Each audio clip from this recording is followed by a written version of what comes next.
तुम्हारे संग नहीं खेलब होरी, तुम्हारे संग तुम्हारे संग नहीं खेलब होरी, तुम्हारे संग फागुन में हम फगुआ खेलाएब, चैत खेलब बड़ जोड़ी, तुम्हारे संग तुम्हारे संग नहीं खेलब होरी, तुम्हारे संग बैसाख ही में सखी गर्मी लगत है, जेठक गर्म मचे होरी, तुम्हारे संग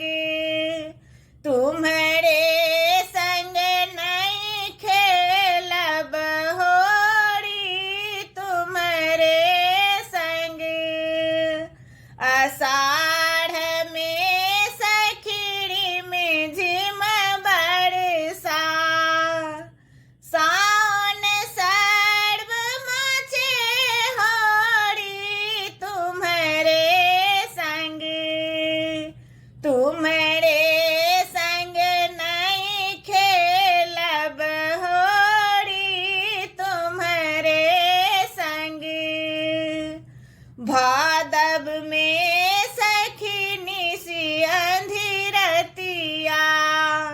आसिन आसी पुरल होली, तुम्हारे संग तुम्हारे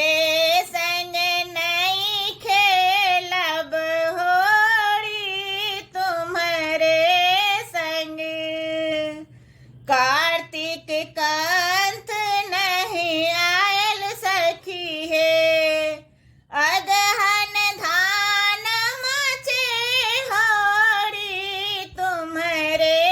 संग तुम